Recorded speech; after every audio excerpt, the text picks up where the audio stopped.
Welcome to the Cronkite Sports Report. I'm Janae Bradford. Our top story, Phoenix Suns basketball is back, and the team hosted its first official media day today. And with many big-name players coming and going, there should be a lot to look forward to this season. Cronkite News reporter Beatrice Martinez takes us through the event that marks a new chapter for Valley Hoops. So many changes to the Suns recently. Devin Booker remains the only player from that 2021 squad that made a run to the NBA Finals. The latest player to leave is DeAndre Ayton, whom the team traded to last week to Portland for 7-foot center Jusuf Nurkic.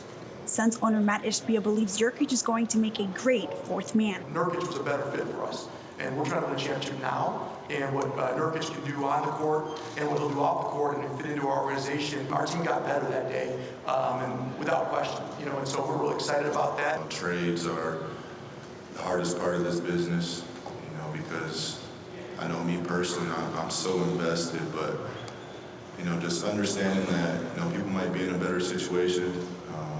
I seen DeAndre get to Portland, he had a big smile on his face, and even when we shook hands before he walked out after the trade, you could tell his energy was, a new opportunity, new momentum. So that's all you can ask, is that they're in a better situation, they continue to flourish and get better. The Suns' new momentum has the team looking forward to another championship run. Ishbia made it clear Phoenix is building around its three superstars, Kevin Durant, Devin Booker, and Bradley Beal. Just a certain feeling around this time of just development and building and chemistry. All that stuff matters around this time, earlier in the season like this. So it's good to have an opportunity to go through that. Top to bottom, we're ready to get after it. We know how much talent we have, and we know it's not going to be easy at the same time. So just hold each other accountable, keep competing at a high level. Suns will kick off their preseason October 8th in Detroit, but later they'll return to the Valley October 10th, where fans will be able to see this new team dynamic in person here at Footprint Center at 7 p.m. It's been a while since the Arizona Diamondbacks played baseball in October, but that postseason drought has finally come to an end. And with fan appreciation taking over the weekend, it gave the entire baseball community something special to celebrate. Cronkite News reporter Trey Matthews has the story. Yesterday, on the final day of the regular season, fans packed Chase Field in droves to support the Arizona Diamondbacks, who clinched a spot in the postseason for the first time since 2017. It's exciting for the community and the fans here that have stuck it out since the first day and the long and lean seasons with the current coach.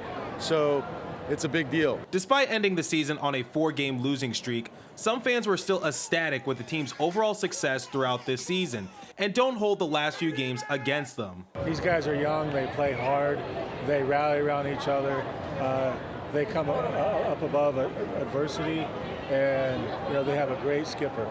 Even though the Diamondbacks aren't necessarily favorites heading into the postseason, that hasn't hindered some of the fans' expectations.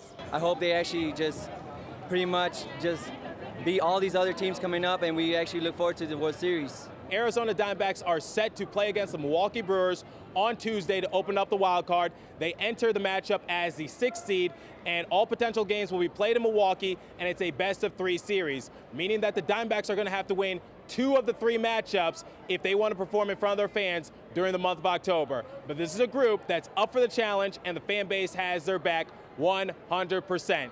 In Phoenix, Trey Matthews, Cronkite News. Thanks, Trey. Now looking ahead, Arizona must face the NL Central champions, the Milwaukee Brewers, to stay alive. The Snakes won their season series against the Brewers 4-2. Now both teams' fate will come down to these next games. Milwaukee will host the best-of-3 series. First pitch for all games will be thrown out at 4:08 p.m. And as Trey mentioned, Game 3 on Thursday is only necessary if the series is tied 1 game apiece. And the Cardinals traveled to San Francisco to face an undefeated 49ers squad. And it was pretty much the Christian McCaffrey show, as he accounted for 4 San Francisco touchdowns, giving the Niners a 35-16 win. And although predictions didn't paint a pretty picture for the Cards' success, that's not going to stop them from playing top-tier football. I think we can play with everybody. I think anybody can play with anybody in this league. I don't think there's any team that's for sure count out in any game. You never know what's going to happen. So I think we just go into every game with a mentality of we're going to win. And if we don't go in with that mentality, then we've already lost. ASU football hit the road for the first time this season to take on the Cal Golden Bears. But the change of scenery didn't help the Devils much, as they still couldn't find their way into the win column. Cronkite News reporter Paul Schultz was in California for the game and tells us what went wrong for ASU. Arizona State's first road test of the season ending in heartbreak, 24-21 the final score here in Berkeley. Kenny Dillingham's Sun Devils came to Northern California facing one of the few evenly matched opponents they have throughout the rest of the season. Quarterback Trenton Bourguet threw for 344 yards with 1 interception. But ASU had 2 main issues: inconsistent special teams play, which has plagued the team all year long, and penalties, especially in the red zone. You know, you get a penalty that takes 4 points off the board, and then you get PI when a quarterback's scrambling and throws a chuck ball with 4 minutes left to go in the game. So it wasn't a matter of the sloppiness of penalties, it was a matter of the timely penalties. The Devils' defense limited Cal to less than 350 yards. Defensive lineman Deshaun Mallory played his best game of the season, tallying 4 tackles for loss. We needed a big goal line stance, and we got one. You know what I'm saying? We got the goal line stance that we needed on 4th and 1. And we all know this is a game of inches.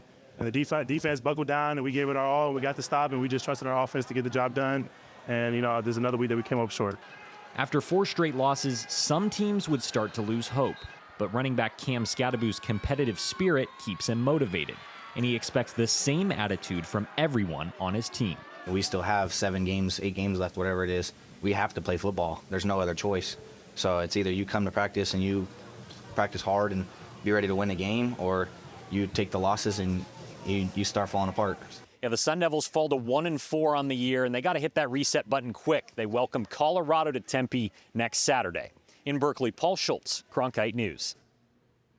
As Paul mentioned, the Sun Devils return home this week for a big matchup against the Colorado Buffaloes, led by Deion Sanders. And we'll have more in-depth coverage for you with a special pregame segment on Cronkite News this Thursday.